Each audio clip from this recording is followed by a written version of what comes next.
Well, hi, Sharon. It's good to have some time with you one on one. I feel, It's wonderful to see you. It's wonderful to yeah. speak with you. So, how did you get interested in meditation? Oh my gosh, Sharon. Okay, so this is actually a really fun story. So, in when I was 19, I'm 33 now. When I was 19, I got to college at UCLA. And little background, is I grew up literally in a home in the Bay Area in a city called Pittsburgh, California, that has a pretty high crime rate.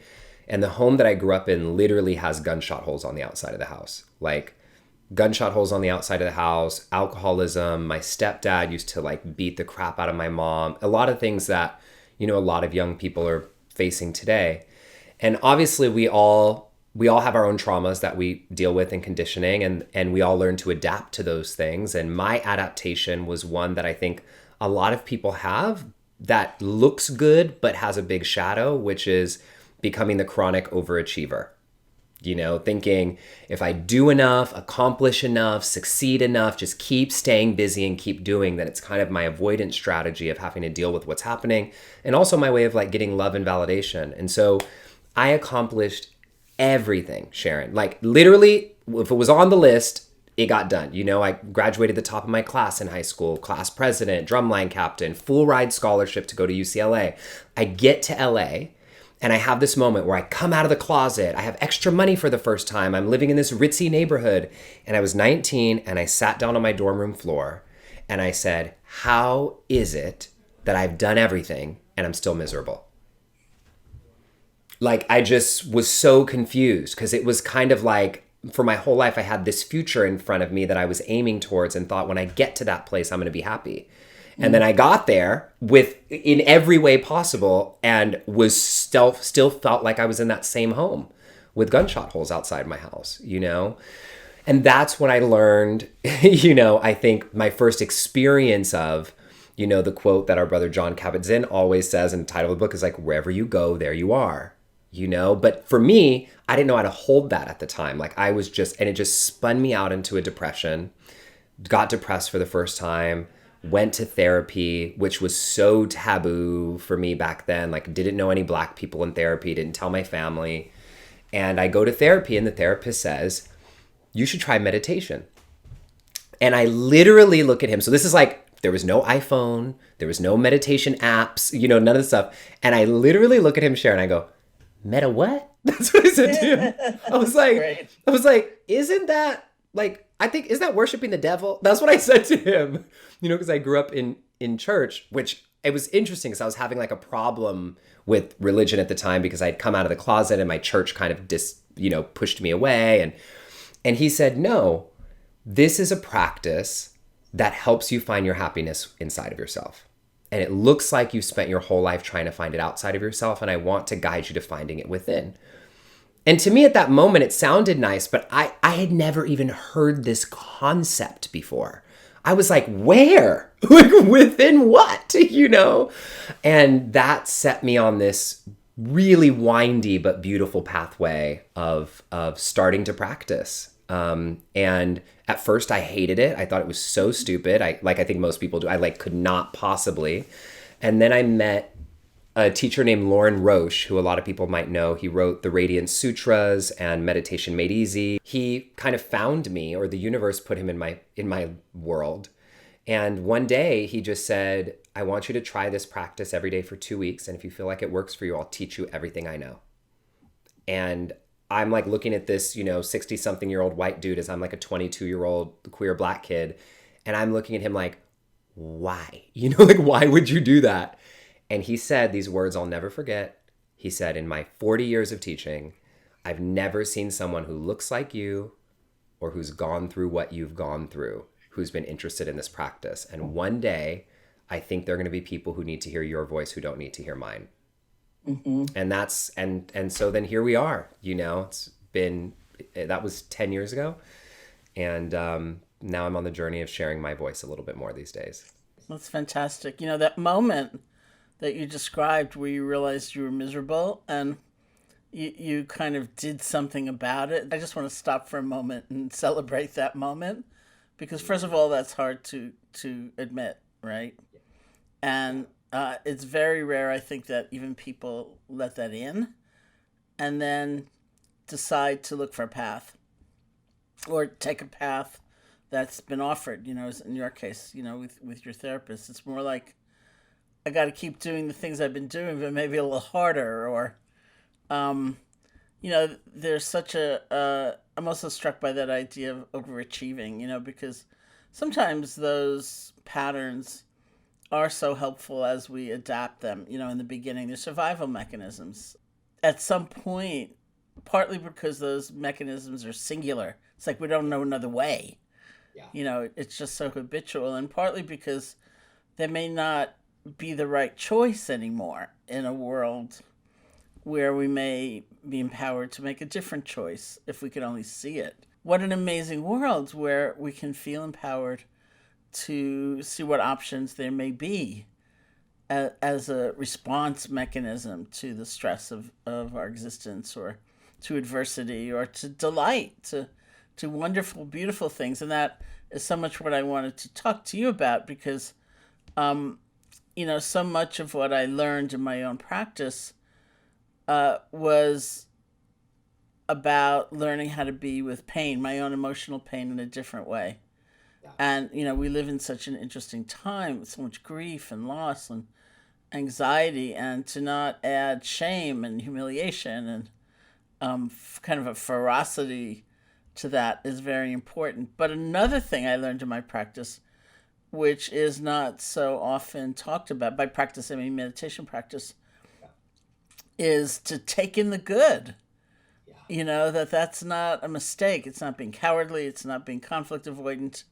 Because I'm not really trying to deny the difficulty, but it's like we tend to need some juice. We need some inner resource.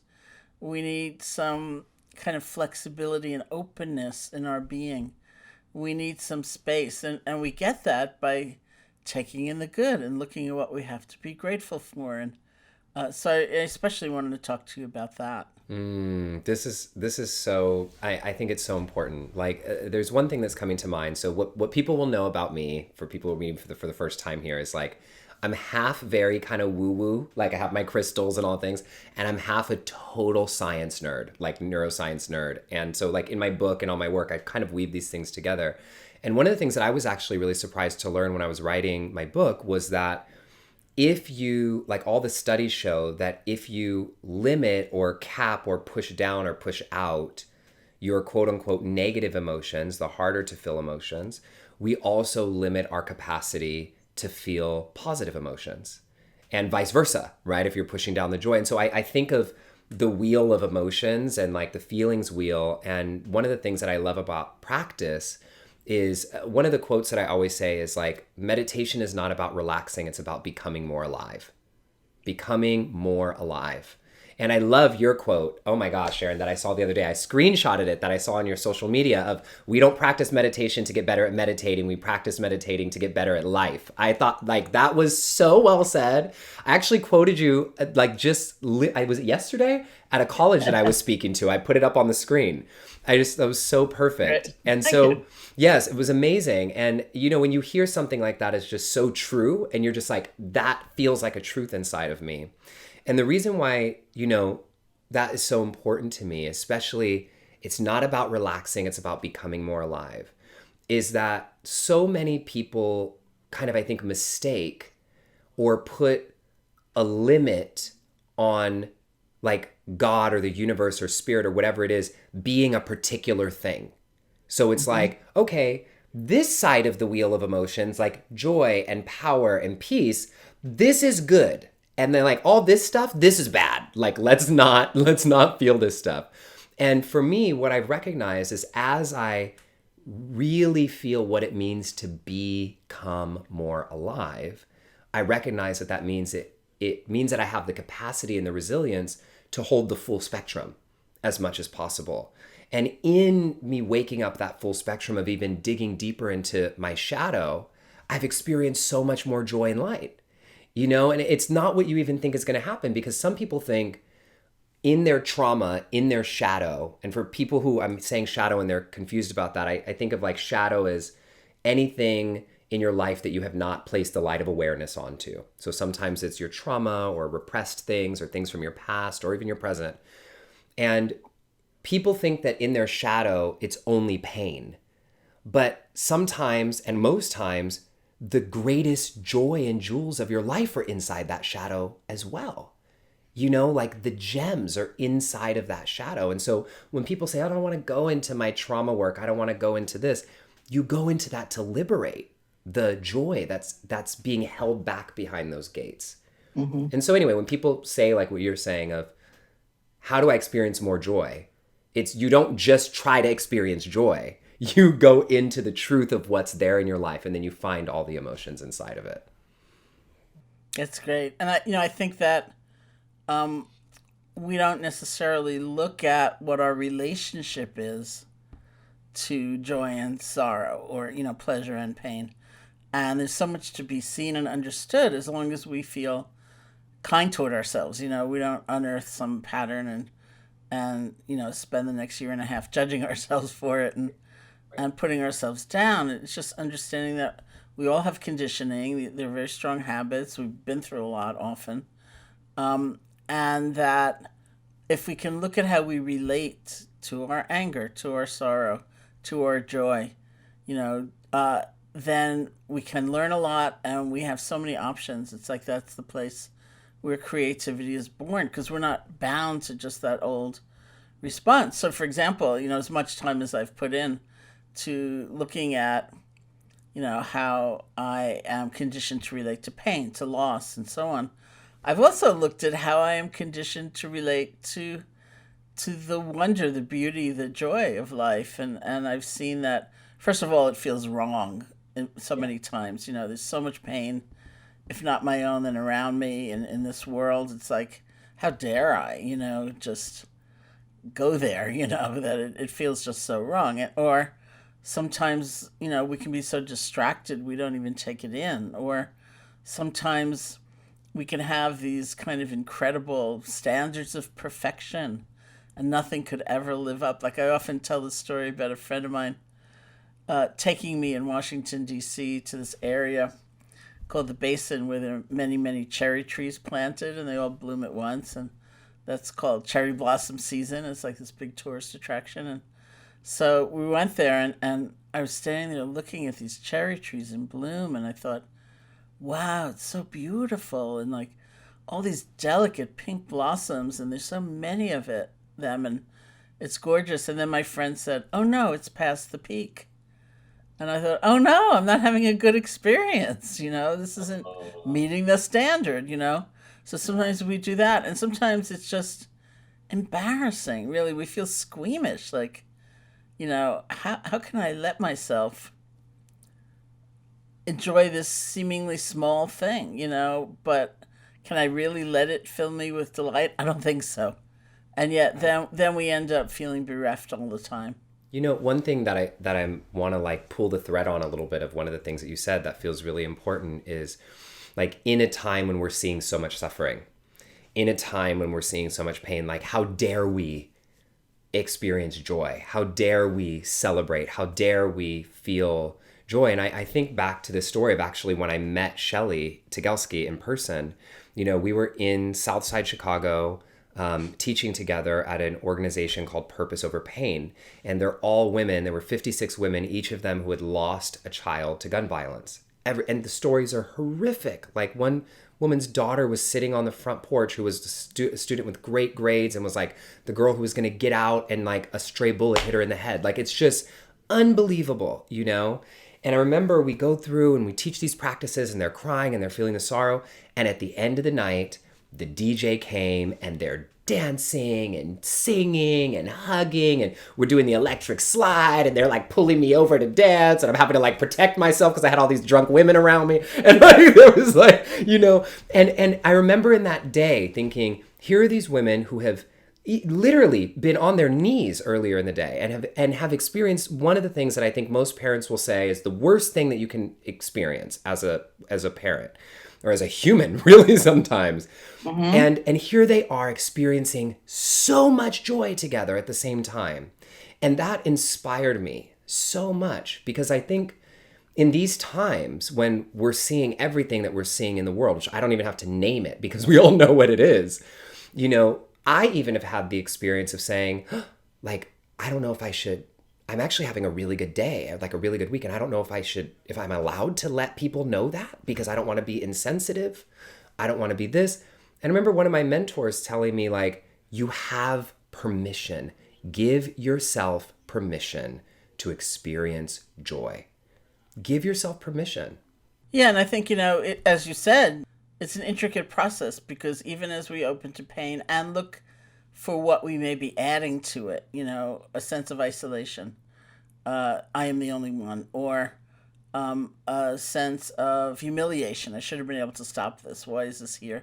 We don't need to add all of that, and we can experience all of that pain, whatever it is, as the doorway to tremendous compassion for ourselves and for others, and to feel a sense of connection to others rather than the isolation. And at the same time, I think it's crucial that we be able to take in the joy and not just fall into the kind of distorted relationship that we're just conditioned to. And it takes some willingness to do that. Like so many people will say that a very healing exercise for anybody to do, whatever your circumstances, a kind of gratitude reflection.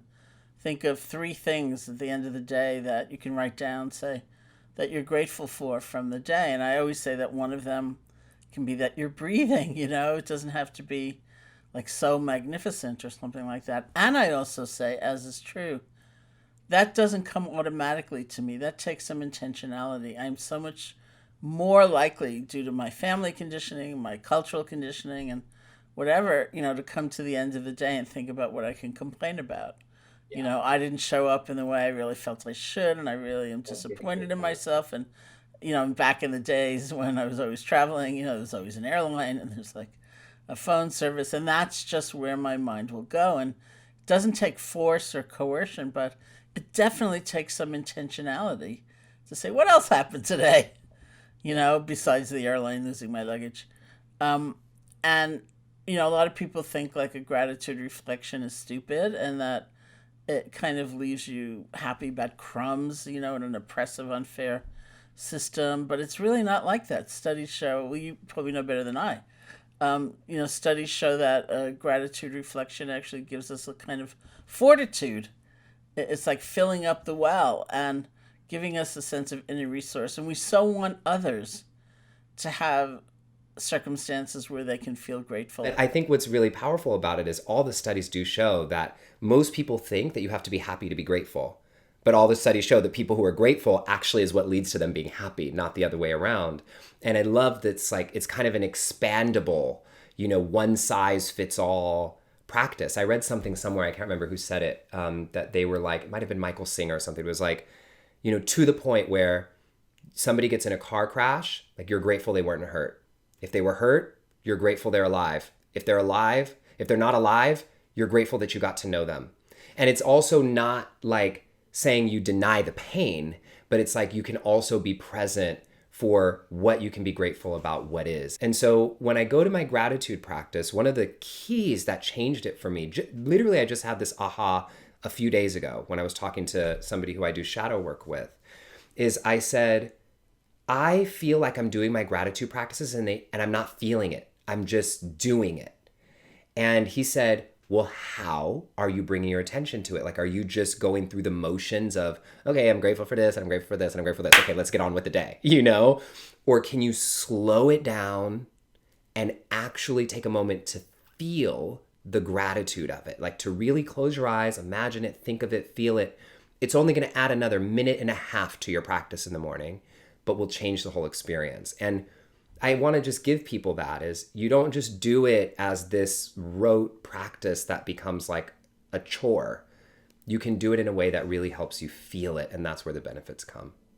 I think that's fantastic, and it points to somewhere in what you were saying. I thought of somebody had said once that the heart essence of grief is love.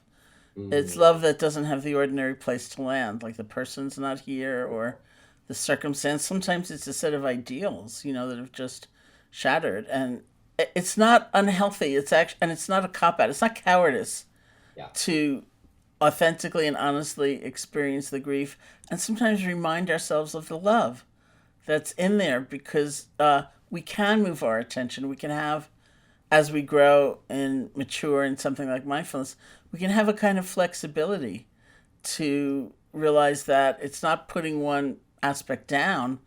It's just giving ourselves some alternatives. Yeah. Well, let me tell you, so you being there and paying New York, like so many of us are in this situation. And I want to tell a quick story, if I can, that like illustrates exactly what we're talking about. So my book came out February 11th, 2020. I had planned a 25 city book tour going to high schools and colleges and then going to Europe. And I wasn't going to be back in LA, which is where I lived, until September. This was in January. So I said, you know what? My publisher is paying for this whole tour. I'm going to move everything into storage. Why am I going to pay rent? And I'm going to go on the road, right? So I get on the road. All I have is a suitcase. And I go to 2 stops. We're in between stops. And then boom, shelter in place. And I'm thinking, what place? Like, what are you talking about? Shelter in place? The place I just got rid of? And I had for the first, I don't know, honestly, the first couple months, like I had to really grieve it. Like we had planned and booked all the flights and all the contracts and everything for a 7-month thing. And just to grieve it, okay, I'm like losing this thing that I loved, that I was so excited about, and really get there. And then I had this moment when I was talking to one of my friends. It happened in real time. And I said to him out loud, I said, my God, I'm still here. And all I have is a suitcase. All I have is a suitcase. And I went, all I have is a suitcase. Like it just flipped in my head from this, all I have is a freaking suitcase, to all I have is a suitcase. And everything changed literally that day. I went, wait, I can go anywhere I want. I don't have anything tying me down. And look, we were supposed to go in person to these high schools and colleges.